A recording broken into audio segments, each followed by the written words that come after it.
नमस्कार दोस्तों, daily current affairs के सेशन में आपका स्वागत है। 14 अगस्त 2020 के समाचारों पे हम लोग चर्चा करेंगे। बहुत महत्वपूर्ण समाचार हैं। 10 महत्वपूर्ण समाचारों को इसमें से छांटा गया है। इसमें सबसे पहला है Abraham accord. Abraham accord world politics की दृष्टिकोण से एक बहुत महत्वपूर्ण समझौता है जो कि दो देशों के मध्य संपन्न हुआ, जिनमें इजराइल और यूएई हैं, यूनाइटेड अरब एमाइरेट्स, संयुक्त अरब अमीरात और इजराइल के मध्य एक समझौते पर अमेरिका की मध्यस्थता से हस्ताक्षर हुआ, जिसे अब्राहम एकॉर्ड के नाम से जाना जाता है। इजराइल की अगर आपको हिस्ट्री पता हो तो इजराइल 1947 में यूएन रिजोल्यूशन द्वारा बनाया गया एक देश है। बहुत डिटेल में अगर हम जाएंगे तो पूरी हिस्ट्री में चले जाएंगे। शॉर्ट में आप ये समझिए कि प्रथम विश्व युद्ध के दौरान बहुत सारे पहले यहूदी जो है इस्लाम के प्रसार की प्रक्रिया में यूरोप की ओर गए, फिर वो अलग अलग देशों में यूरोप के बस गए। आज भी बहुत सारे अलग अलग जगहों पर यहूदी पाए जाते हैं। सबसे ज़्यादा यहूदी अमेरिका में पाए जाते हैं। इजराइल से भी ज़्यादा यहूदी अमेरिका में पाए जाते हैं। तो यहूदियों की जनसंख्या के संदर्भ में अगर आप देखिएगा तो यूएसए नंबर 1 है और दुनिया की इकोनॉमी पे इनका बहुत बड़ा होल्ड है। और ये अभी नहीं है, ये बहुत पहले से है। तो पहले विश्व युद्ध में जर्मनी को हार हुई, उसके बाद उसको बहुत सारी अपमानजनक संधियों के दौर से गुजरना पड़ा और दोनों विश्व युद्धों के बीच में वहाँ पर एक नाजिज्म खड़ा हुआ, नाजीवाद खड़ा हुआ, जिसने सबसे ज़्यादा परेशान किया यहूदियों को मारा पीटा, उनको निकाला वहाँ से। और जब उनको विस्थापित किया गया तो वो इधर उधर कई देशों में गए। और जब सेकेंड वर्ल्ड वॉर की सिचुएशन हुई, जब उनका विस्थापन हो रहा था, उसी पीरियड में सेकेंड वर्ल्ड वॉर की सिचुएशन बनती है। जब हिटलर मजबूत हो रहा था, वही सेकेंड वर्ल्ड वॉर की सिचुएशन बनती है। तो द्वितीय विश्व युद्ध की परिस्थिति बनी और द्वितीय विश्व युद्ध में मित्र राष्ट्रों की स्थिति कमज़ोर हुई। इन लोगों ने, यहूदियों ने मित्र राष्ट्रों को फाइनेंस किया, धन से फाइनेंस किया और एक गुप्त समझौते के माध्यम से अमेरिका से यह समझौता हुआ कि यहूदियों को इजराइल में बसाया जाएगा। तो धीरे धीरे करके बहुत सारे यहूदी इजराइल में वहाँ से आए और फ़लस्तीन में छोटी छोटी बस्तियां बना के उन्होंने रहना शुरू किया। मोटा इन्वेस्टमेंट किया, बहुत पैसे वाले थे, आके फ़िलिस्तीन में बहुत सारा निवेश किया। फ़िलिस्तीन की आर्थिक स्थिति बहुत मजबूत होती गई। जो ज़मीन 100 रुपये में थी उसको उन्होंने 500 रुपये में खरीदा। 5 गुना, 8 गुना, 10 गुना ज़्यादा कीमतों पर ज़मीनें खरीद के वहाँ बसने लगे और धीरे धीरे बसने के क्रम में ही उन्होंने उसको अपना देश बनाना शुरू कर दिया। फ़िलिस्तीन में ये बसे थे और आज स्थिति ये है कि फ़िलिस्तीन अपने लिए जगह मांग रहा है, फ़िलिस्तीन अपने अस्तित्व को लेकर संकट में है। तो बात ये, हम वहाँ तक नहीं जाते। फिर इजराइल को 1947 में फिर मामला यूनाइटेड नेशन में चला गया। यूनाइटेड नेशन ने फिर 2 नेशन थ्योरी दे दी कि भाई ठीक है, इजराइल अब आ ही गया है, अब रह ही रहा है, तो इजराइल को रहने दो, उसको भी थोड़ी जगह दे दो। तो इजराइल ने थोड़ी जगह ले ली भाई। अब इजराइल थोड़ी जगह में रहने लगा। इस बीच में 1948 में अरब नेशंस ने एक साथ मिलकर इजराइल पर अटैक कर दिया। 1948 में इजराइल को उस समय के सबसे ताकतवर राष्ट्र का आशीर्वाद प्राप्त था, जिसके कारण से इजराइल इस युद्ध में जीत गया। और 1967 में पुनः उन्होंने आक्रमण किया। अरब नेशंस है, उन्होंने फिर से इसको आक्रमण किया, लेकिन कोई खास प्रभाव नहीं रहा। इसने सीरिया के कुछ क्षेत्रों पर नियंत्रण स्थापित कर लिया, इसने मिस्र के कुछ क्षेत्रों पर नियंत्रण स्थापित कर लिया, फ़िलिस्तीन के बड़े क्षेत्र पर नियंत्रण स्थापित कर लिया और जॉर्डन के सीमा में घुसकर जॉर्डन के क्षेत्रों में अपना नियंत्रण स्थापित कर लिया। और जो वेस्ट बैंक है जॉर्डन का और मिस्र का सेनाय जो हिल्स का एरिया है, सेनाय प्रायद्वीप जो है, सेनाय पेनिनसुला ऑफ मिस्र और गोलन हाइट्स और वेस्ट बैंक ऑफ जॉर्डन, और ये सारी चीज़ों पर इसने अपना नियंत्रण रखा है, जो कि विवादित मुद्दे हैं। गोलन हाइट्स, गाजा पट्टी, गोलन हाइट्स सीरिया के क्षेत्र से इन्होंने छीन लिया है, गाजा पट्टी, सेनाय प्रायद्वीप और वेस्ट बैंक, ये सब विवाद के हिस्से हैं, जिनमें अरब देशों और इनके बीच में मुस्लिम राष्ट्रों और इनके मध्य विवाद है। इनकी सीधी लड़ाई यहूदियों की मुसलमानों के साथ है। ये बिल्कुल धर्म की लड़ाई चल रही है। धर्म के आधार पर बनने वाला एकमात्र देश है इजराइल, जो कि यहूदियों के लिए बनाया गया है। और कहा जाता है कि इजराइल जो है वो मानता है कि दुनिया में कहीं कोई भी यहूदी है तो उसको इजराइल की नागरिकता लेने की ज़रूरत नहीं है, वो जब चाहे आके इजराइल में रह सकता है। धार्मिक आधार पे बहुत कट्टर है और विज्ञान तकनीकी के आधार पे बहुत उन्नत है, जिसके कारण से अरब राष्ट्रों के लिए ये बहुत बड़ा संकट का कारण बना हुआ था। इस बीच में अमेरिका, ईरान के साथ अमेरिका के संबंध खराब हो रहे थे और ईरान जो है इस क्षेत्र में, जो अरब नेशंस का क्षेत्र है, जो वेस्ट एशिया का पार्ट है, जिसमें मुस्लिम राष्ट्र ही हैं वेस्ट एशिया में सारे, और पश्चिमी एशिया जानते ही हैं आप कि इस समय दुनिया का सबसे ज़्यादा विवादित क्षेत्र बना हुआ है, सबसे ज़्यादा डिसरप्टिव एरिया बना हुआ है। वहाँ तरह तरह की एक्टिविटीज़ चल रही हैं और तरह तरह की आतंकवादी संस्थाएं कार्य कर रही हैं। तो उस बीच में ईरान भी अपना प्रभाव बढ़ाने के प्रयास में था और ये अमेरिका को अच्छा नहीं लग रहा था, क्योंकि अमेरिका ईरान को पसंद नहीं करता है। अमेरिका ईरान को क्यों नहीं पसंद करता है वो हम कभी और बात करेंगे उस पर। तो ईरान के प्रभाव को कम करने के लिए, वेस्ट एशिया में ईरान के प्रभाव को कम करने के लिए ज़रूरी था कि यूएई और इजराइल के बीच में समझौता करवा दिया जाए। इजराइल के बीच में, यूएई के बीच में समझौता होने से कुछ नहीं, जो शिया सुन्नी का विवाद चल रहा है, जिसमें आप ईरान जो शिया नेशन है वो अपना प्रभाव बढ़ाने का प्रयास कर रहा है, तो वेस्ट एशिया में उसका जो प्रभाव पड़ रहा है उसको संतुलित, अब यूएई भी उससे असंतुष्ट था ईरान से कि भाई वो शिया है और ये सुन्नी है, तो उनका प्रभाव बढ़ रहा है, तो उनके प्रभाव को कम करने के लिए ये भी चिंतित था, अमेरिका भी चिंतित था। तो अमेरिका ने इजराइल से कहकर यूएई के साथ समझौता करवाया और अब ये समझौता ऐसा हुआ है कि सबसे पहले भाई तो इजराइल को मान्यता दो, क्योंकि इजराइल को मान्यता देने वाला केवल एकमात्र अरब नेशन है जॉर्डन। और जॉर्डन ने इसलिए मान्यता दे रखी है कि हम आगे आप पर अटैक ना करें, इसलिए आप हमको मान्यता दो। तो जॉर्डन ने मान्यता दे रखी है, तो अब यूएई इसको मान्यता देगा, इसके यहाँ अपने दूतावास खोलेगा, इजराइल इनके यहाँ अपने दूतावास खोलेगा और इस तरह से पश्चिमी एशिया में एक शक्ति संतुलन स्थापित करने का अमेरिका का प्रयास सफल रहा। ये समय बताएगा कि बाकी मुस्लिम राष्ट्र इसको कैसे लेते हैं। हालांकि सैम अंकल के कहने पर ही आगे मुस्लिम राष्ट्र काम करेंगे। सैम अंकल का मतलब यूनाइटेड स्टेट ऑफ अमेरिका, तो उसके कहने पर, उसके दबाव में ये सारे लोग रहेंगे। लेकिन आगे वक्त बताएगा कि इजराइल और यूएई की दोस्ती कितनी लंबी चलती है और उसका पश्चिमी एशिया के राजनीतिक समीकरणों पर क्या प्रभाव पड़ता है। अभी आपको ये ध्यान रखना है कि अब्राहम एकॉर्ड किससे संबंधित है, तो अब्राहम एकॉर्ड इजराइल और यूएई के मध्य होने वाले द्विपक्षीय समझौते से संबंधित है, जिनमें दोनों राष्ट्र एक दूसरे के साथ कूटनीतिक संबंधों को बहाल करेंगे और एक दूसरे के देश में जाकर अपनी दूतावास खोलेंगे, संचालित करेंगे। ये बात है। अब हम आते हैं दूसरे न्यूज पर। एरो 2 उन्नत मिसाइल रक्षा प्रणाली। एरो 2 का जो न्यूज है ये भी इजराइल से ही संबंधित है। एरो 2 नाम से इजराइल ने अमेरिका के ही सहयोग से ये सारा काम करता है। इजराइल छोटा सा देश है, दुनिया में 1 करोड़ से कम आबादी वाला देश है, बावजूद इसके रक्षा उपकरणों का बहुत बड़ा निर्यातक है और बहुत बड़ा मार्केट है वो।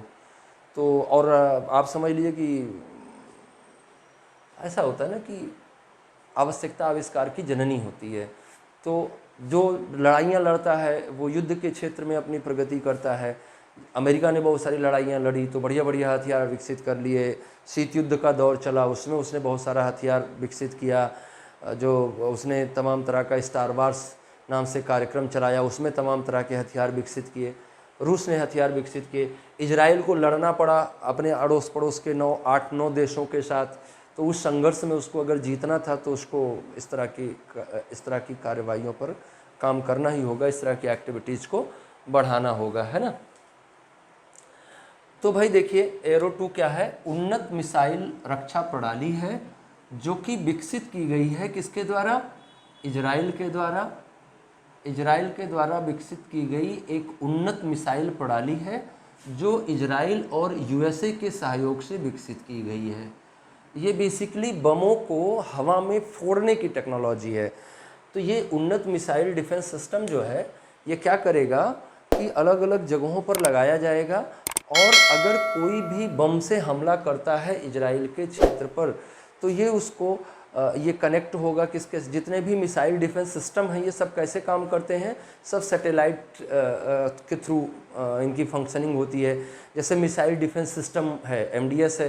मिसाइल डिफेंस सिस्टम में क्या होता है कि अगर किसी भी देश के द्वारा अमेरिका पे कोई मिसाइल अटैक किया जाएगा तो ये सूचना अमेरिका को अपने आप से मिल जाएगी, और अमेरिका अपने आप से उसके जो भी सेंसर्स हैं इस सूचना को ग्रहण करके और एक दूसरा इंटरसेप्टर मिसाइल लॉन्च कर देंगे, और वो इंटरसेप्टर मिसाइल जाके बीच में उसको इंटरसेप्ट कर देगी। तो ये क्या है, मिसाइल डिफेंस सिस्टम है। इसमें कुछ भी मैनुअल नहीं होगा, सब कुछ ऑटोमेटिक तरीके से होगा। तो ऐसा ही एक advance missile defence system develop किया गया है। ये एडवांस मिसाइल डिफेंस सिस्टम किसके अगेंस्ट काम करेगा, बमों के अगेंस्ट काम करेगा, कि अगर इजराइल पर कोई भी बमबारी किसी देश के द्वारा की जाती है तो वो उसको हवा में ही फोड़ देगा। तो ये एक एडवांस मिसाइल डिफेंस सिस्टम है, बहुत बेहतर है। इसका नाम एरो 2 रखा गया, इजराइल और USA के सहयोग से बनाया गया। आगे आने वाले देशों में बहुत सारे देश इसके लिए इजराइल के साथ संपर्क में आने वाले हैं, पक्का मैं बता रहा हूँ। तो इजराइल से जुड़े हुए 2 समाचार थे, दोनों हमने आपको बताए। एक समाचार है कन्फ्यूशियस संस्थान का। कन्फ्यूशियस बेसिकली चीन के एक महान विचारक हुए जो कि ईसा पूर्व 500 के आसपास हुए, 500 BC के आसपास हुए, महात्मा बुद्ध के समकालीन थे। महात्मा बुद्ध ने जिस तरह के विचारों का प्रचार किया वैसे ही कुछ विशिष्ट तरह के विचारों का प्रचार कन्फ्यूशियस ने भी किया। कन्फ्यूशियस की आइडियोलॉजी को प्रचारित करने के नाम पर चीन ने दुनिया के बहुत सारे जगहों पर अपने इंस्टीट्यूशंस खोले, और पूरी दुनिया में जो डेटा है वो अभी तक 550 कन्फ्यूशियस विश्वविद्यालय 162 देशों में संचालित किए जा रहे हैं। 162 कंट्रीज में 500 कन्फ्यूशियस, आप बहुत ध्यान से समझिएगा इस बात को, ये बेसिकली एक 500 विश्वविद्यालय संचालित किए जा रहे हैं 162 देशों में। और अगर इसको आप ध्यान से देखिएगा तो ये वास्तव में सांस्कृतिक विस्तार की एक योजना है ना। ये कहते हैं कि हम अपनी चाइनीज कल्चर पढ़ाएंगे, आपको चाइनीज लैंग्वेज पढ़ाएंगे, कन्फ्यूशियस के विचारों को पढ़ाएंगे, लेकिन ये एक्चुअल में क्या करते हैं, चाइनीज आइडियोलॉजी का प्रोपोगेंडा चलाते हैं। तो ये वास्तव में कन्फ्यूशियस संस्थान क्या है, कन्फ्यूशियस संस्थान चीन का प्रोपोगेंडा प्रचारित करते हैं, चीन की विचारधारा का विस्तार करने वाले संगठन हैं, संस्थान है, चीन की विचारधारा को संचालित करने वाले संस्थान हैं। और इनकी जो स्थिति है आपने देखा 162 देशों में लगभग 500 विश्वविद्यालय अब तक खोले जा चुके हैं। चाइना ये कहता है कि ये संस्थान मंदारिन भाषा सिखाएंगे, चीनी भाषा सिखाएंगे, और जो है पूरी दुनिया में चीन की संस्कृति का प्रचार प्रसार करेंगे। इनका कोई और उद्देश्य नहीं है, लेकिन अंदर खाने इनका उद्देश्य क्या है, चीन की विस्तारवादी सोच को एक तो सैनिक बल के आधार पर चीन अपनी विस्तारवादी नीतियों को संचालित करता है, और सैन्य शक्ति के साथ साथ विचारधारात्मक स्तर पे भी वो अपनी शक्तियों का संचालन, अपनी विचारों का संचालन करता है, अपना विस्तारवाद चलाता है। तो वैचारिक विस्तारवाद, रणनीतिक विस्तारवाद, दोनों ही काम को वो साथ साथ चला रहा है। वैचारिक विस्तारवाद किसके माध्यम से चला रहा है, कन्फ्यूशियस संस्थान के माध्यम से चला रहा है। अब इस तरह के संस्थान भारत में भी संचालित किए जा रहे थे। जो हमारी नई एजुकेशन पॉलिसी आई है उसमें मंदारिन को तो निकाल ही दिया पहले ही कि हम भाई चाइनीज अब नहीं सिखाएंगे, बहुत हो गया तुम्हारा, तो मंदारिन को पहले से ही निकाल दिया। और ये कन्फ्यूशियस संस्थान चर्चा में इसलिए आए क्योंकि भारत सरकार ने ये निर्णय लिया है कि भारत में जो भी कन्फ्यूशियस संस्थान काम कर रहे हैं उन सभी पर भारत सरकार का नियंत्रण होगा। भारत सरकार के विदेश मंत्रालय और शिक्षा मंत्रालय के नियंत्रण के अधीन काम करेंगे। इससे पहले ये भारत सरकार के अधीन नहीं बल्कि चाइना के शिक्षा मंत्रालय द्वारा इनको संचालित किया जाता था, इनको गाइडलाइन किया जाता था। ये भारत में खुलते कैसे थे, तो भारत में जैसे कोई भी प्राइवेट यूनिवर्सिटी है, लवली प्रोफेशनल यूनिवर्सिटी है या कोई और इस तरह की यूनिवर्सिटीज़ हैं, वो सीधे कांटेक्ट करती थी इनके साथ और चीनी इन्वॉय के साथ, और फिर ये आपस में कोलैबोरेशन के माध्यम से 2-4 रूम इनके लिए अलॉट हो जाते थे, वहाँ बोर्ड लग जाता था कन्फ्यूशियस संस्थान का, और इनकी शिक्षाओं का प्रचार प्रसार स्टूडेंट्स के बीच में होने लगता था। तो ये व्यवस्था जो चल रही थी उसको भारत सरकार ने अपने अधीन ले लिया है ताकि वो कन्फ्यूशियस के विचारों के माध्यम से जो चक्कर चला रहे थे उस पर रोक लगाई जा सके। ओके, तीसरे समाचार की ओर चलते हैं, समझ गए होंगे आप इसको। चौथे समाचार की ओर चलते हैं, वो है असम एकॉर्ड। असम एकॉर्ड क्या है? असम एकॉर्ड सरकार और ऑल असम स्टूडेंट यूनियन, आसू, ऑल असम स्टूडेंट यूनियन और भारत सरकार के मध्य एक समझौता है। ये एक्चुअल में इसकी पृष्ठभूमि जो है वो एनसीआर जो है, जो नेशनल सिटीजनशिप रजिस्टर है ना, की जो बात हो रही है, और बाद में वो अभी और भी उसमें तमाम कानून, सीए भी नया आ गया, तो अभी उस पर हम लोग बाद में चलते हैं। देखिए हुआ क्या था कि 1971 में जब पूर्वी पाकिस्तान बांग्लादेश में परिवर्तित हो रहा था और पूर्वी पाकिस्तान पर पश्चिमी पाकिस्तान ने आक्रमण किया था, तो बहुत सारे बांग्लादेशी शरणार्थी पूर्वोत्तर के राज्यों में आ गए, जिसमें से सबसे ज़्यादा बांग्लादेशी शरणार्थी असम में आए। और असम में आकर वहाँ पर जो असमी कल्चर है उसको उन्होंने थ्रेट करना शुरू किया। तो उनके अगेंस्ट एक आंदोलन खड़ा किया ऑल असम स्टूडेंट यूनियन ने, आसू ने, जो विदेशी लोग थे उनके विरुद्ध एक संगठन बनाया, और जो उनके द्वारा असमीज कल्चर को थ्रेट किया जा रहा था उसके विरुद्ध उन्होंने आवाज़ उठानी शुरू की और कहा कि इनको बाहर निकालो। ये समझौता हुआ 1985 में, 1985 में। 1985 के समझौते में ये कहा गया कि हम एक सिटीजनशिप रजिस्टर बनाएंगे, नेशनल सिटीजनशिप रजिस्टर बनाएंगे, जिसमें असमी लोगों को छोड़कर बाकी सबको हम बाहर कर देंगे, सबको हम बाहर निकाल देंगे। बाद की सरकारों में ये कुछ कारणों के वजह से लागू नहीं हो पाया। इस बार सरकार ने उसको लागू करने का प्रयास किया, जिसमें उन्होंने बहुत सारे लोगों को बाहर करने का प्रयास किया। फिर जब वो CAA आ गया, सिटीजनशिप अमेंडमेंट एक्ट आया, उसमें जो हिंदू वर्सेस मुसलमान का मुद्दा आया कि भाई इस डेट तक जितने भी नॉन मुस्लिम्स आए हैं उनको रहने दिया जाएगा, जो मुस्लिम्स आए हैं उनको निकाल दिया जाएगा। तो ये बात रही, उसके अगेंस्ट फिर आशू फिर से खड़ा हो गया कि भाई हमारा मुद्दा हिंदू मुसलमान तो था ही नहीं, हमारा मुद्दा असमी और नॉन असमी था। तो जो लोग नॉन असमीज हैं, जो असम कल्चर को नहीं मानते हैं, हमें उनको निकालना है यहाँ से। और असम की परिभाषा, असमीज कौन है, उनको कैसे डिसाइड किया जाएगा, इसके लिए इस समझौते की धारा 6 में बताया गया था कि असमी उस व्यक्ति को कहा जाएगा जो असमी भाषा जानता होगा, उसकी संस्कृति समझता होगा, उसके मूल्यों को समझता होगा। इस तरह की बातें इसमें कही गई थी। तो इस पर विचार करने के लिए गृह मंत्रालय ने एक समिति का गठन किया था, जिसकी रिपोर्ट पेश हुई है, जिसके कारण से ये फिर से चर्चा में था असम एकॉर्ड।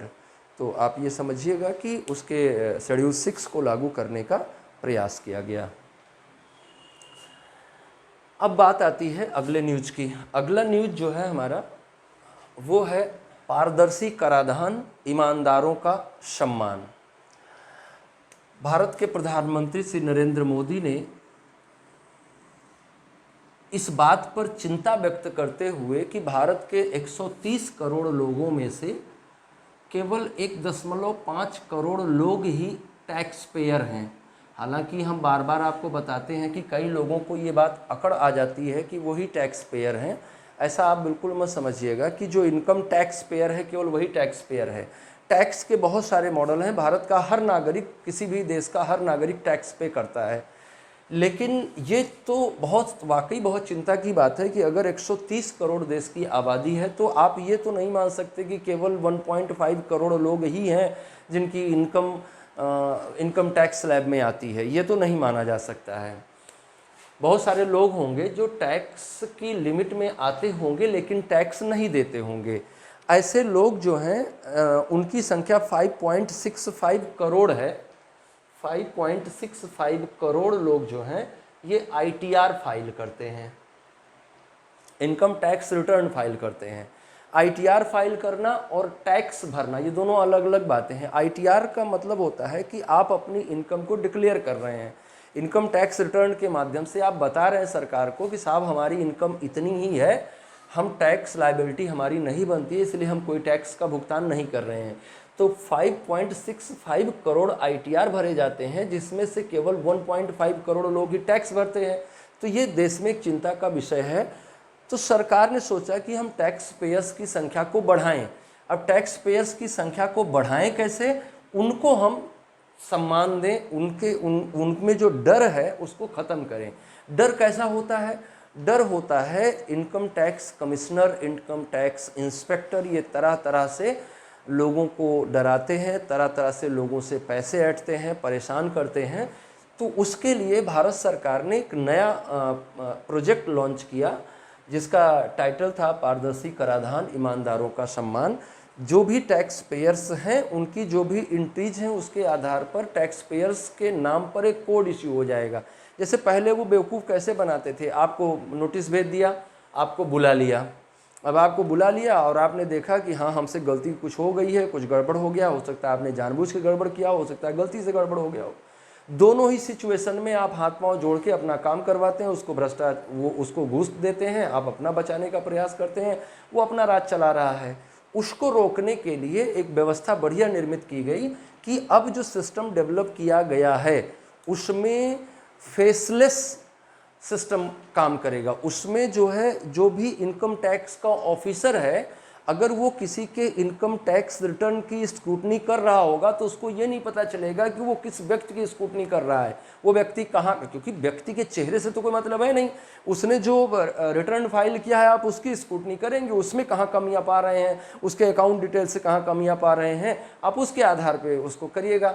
तो आदमी की तो जरूरत है नहीं वहाँ पे, आदमी तो बेवजह जा रहा था जिससे वो भ्रष्टाचार का गढ़ बना हुआ था। तो उस सिस्टम को तोड़ने के लिए एक फेसलेस सिस्टम डेवलप किया गया है, जिसमें सब कुछ, जैसे आपके एग्जाम में कॉपियाँ चेक होती हैं कि कॉपी जमा होते साथ एक कोड जनरेट हो जाता है, तो अब क्या होगा कि ऑटोमेटिक एक कोड जनरेट होगा और जो कुछ भी कार्रवाई होगी वो उस कोड पे होगी। ना तो आपको पता होगा कि कौन सा ऑफिसर आपके एक मामले की जांच कर रहा है, ना ऑफिसर को पता होगा कि वो किस व्यक्ति के मामले की जांच कर रहा है। तो एक बेहतरीन व्यवस्था डेवलप की गई, पारदर्शी कराधान और ईमानदारों का सम्मान, आप इसका ध्यान रखेंगे। फिर जैसा कि हम लोगों ने बात करी कि हम किन किन शीर्षकों के भीतर करंट अफेयर्स को अपडेट करेंगे, तो उसमें योजना परियोजना की बात आती है। तो योजना परियोजना में 2 योजनाएं महत्वपूर्ण हैं जो 14 अगस्त की न्यूज में मिली। वो कौन सी हैं? वोमेन कनेक्ट चैलेंज, ये रिलायंस फाउंडेशन और यूनाइटेड स्टेट के एक संस्था यूएसएड के माध्यम से चलाया जा रहा है। जो वोमेन कनेक्ट चैलेंज बेसिकली महिलाओं को ऑनलाइन पोर्टल पे लाने के लिए, या आप यूँ कह लीजिए कि जो हमारी ई लर्निंग है या हमारा जो इंटरनेट के बारे में जानकारी है हमको, उसमें हमें एक बड़ा जेंडर गैप दिखाई देता है। पुरुष जो हैं वो ज़्यादा एफिशिएंटली जो हमें इंटरनेट में चीज़ें उपलब्ध हैं, अकाउंट खोलना, ऑनलाइन शॉपिंग करना, तो ये सब जो है पुरुष आसानी से कर पा रहे हैं, महिलाएं उतनी आसानी से नहीं कर पा रही हैं। तो एक जो है टेक्निकल लिटरेसी का एक जेंडर गैप बना हुआ है, एक जो है कंप्यूटर लिटरेसी में एक जेंडर गैप बना हुआ है। तो उस जेंडर गैप को ख़त्म करने के लिए ये प्रोजेक्ट है और रिलायंस फाउंडेशन और यूएसएड के माध्यम से चलाया जा रहा है। रिलायंस ये सोच रही है कि जब महिलाएं साक्षर हो जाएंगी, कंप्यूटर साक्षर हो जाएंगी, तो वो भी शॉपिंग करने लगेंगी। महिलाएं पुरुषों की अपेक्षा ज़्यादा शॉपिंग करती हैं, इसलिए सोच रहा होगा रिलायंस की वुमेंस को भी हम थोड़ा लिटरेट करें, उनको थोड़ा टेक्नोलॉजी अवेयर करें, टेक्नोलॉजी फ्रेंडली, उनको टेक्नो फ्रेंडली बनाएं ताकि वो भी शॉपिंग कर सकें और हमारा फ़ायदा हो जाए। अरुणोदय योजना असम सरकार द्वारा चलाई जा रही है। महिलाओं के वित्तीय सशक्तिकरण के लिए असम सरकार द्वारा 13 अगस्त को घोषित की गई ये योजना है। इसके अलावा 8वीं जो हमारी न्यूज है वो समिति से संबंधित है। बीके पॉल समिति का गठन किया गया। ये समिति बनाई गई है कोविड-19 वैक्सीन की खरीद नीति की समीक्षा के लिए। भारत सरकार कोविड अब देखिए कोविड-19 की वैक्सीन आने ही वाली है, कोई ना कोई लेके आएगा ही आएगा। स्पुतनिक 5 आपने देख ही लिया, स्पुतनिक 5 आ गया। हालांकि भाई अब क्या बताया जाए, उसमें तो कितने सारे तरह की बातें हो रही हैं। अब मैं बताऊं, इसमें खेल बहुत हो रहा है। इस आपदा को अवसर में बदलने का हर देश प्रयास कर रहा है। तो अब कोई भी देश अगर नई वैक्सीन लेके आएगा तो दूसरे देश उस पर ज़रूर सवाल खड़ा करेंगे। जब तक कि वो सभी सवालों का बहुत प्रभावशाली तरीके से जवाब नहीं दे पाएगा, तब तक लोग उसकी आलोचना करते रहेंगे, क्योंकि हर देश इस अपॉर्चुनिटी का लाभ उठाना चाह रहा है कि हम अगर बना ले जाएंगे वैक्सीन तो हम राजा हो जाएंगे, वो हम वैक्सीन बना ले जाएंगे तो हम बहुत बड़े हो जाएंगे। तो उस चक्कर में सब देश जो हैं वो एक दूसरे की आलोचना भी करेंगे। तो भारत सरकार ने सोचा कि चाहे हम वैक्सीन बनाएं, चाहे हम कहीं से वैक्सीन आयात करें, लेकिन हमें उसकी मूल्य निर्धारण में, उसकी जो है सप्लाई मेंटेनेंस के लिए जो चेन बनानी है, उन सब को कैसे हम नियंत्रित करेंगे, कैसे हम आम आदमी तक पहुंचा पाएंगे इसको, उसके लिए हमें एक पॉलिसी मेकिंग करनी चाहिए। और कैसी होगी वो पॉलिसी, उसके लिए बीके पॉल की अध्यक्षता में एक समिति का गठन किया गया, जो कि वैक्सीन की खरीद नीति की समीक्षा करेगी। चाहे हमारी कोई कंपनी बनाए, चाहे विदेश की कोई कंपनी बनाए, भारत सरकार उसको कैसे खरीदेगी और कैसे आम आदमी तक पहुंचाएगी, उस पर एक पॉलिसी बनाने का काम हो रहा है। 14 अगस्त की न्यूज में दो व्यक्तित्व से संबंधित सवाल हैं। एक है मुकेश अंबानी। मुकेश अंबानी को ब्लूमबर्ग इंडेक्स के अनुसार दुनिया का चौथा सबसे अमीर व्यक्ति पाया गया, और कभी वो दूसरे नंबर पे जाते हैं, कभी चौथे नंबर पे जा रहे हैं, कभी 5वें नंबर पे जा रहे हैं। अलग अलग इंडेक्स में अलग अलग नंबर पे जा रहे हैं। बहुत महत्वपूर्ण बात ये है नहीं, पर आप ध्यान रखिएगा कि ब्लूमबर्ग इंडेक्स है, उसके अनुसार वो दुनिया के चौथे सबसे अमीर व्यक्ति हैं मुकेश अंबानी। राहत इंदौरी साहब बुलाती है पर जाने का नहीं कहते हुए खुद ही चले गए। मशहूर उर्दू शायर, निधन हुआ उनका, और मैं उनके प्रति अपनी श्रद्धांजलि व्यक्त करता हूँ। बहुत मशहूर शायर थे, बहुत अच्छे शायर थे, तो उनका हाल ही में निधन हो गया। तो ये था आपके लिए 14 अगस्त के न्यूज़। चूँकि वीडियो बड़े हो जा रहे हैं, इसलिए मैं इनको डेट वाइज ही रिलीज करूँगा। तो 14 अगस्त का न्यूज़, फिर 15 अगस्त का न्यूज़, ऐसे ऐसे करके। और अब जो है मैं प्रयास करूँगा कि डेली बेसिस पर आपको करंट अफेयर्स का अपडेट मिलता रहे। नमस्कार।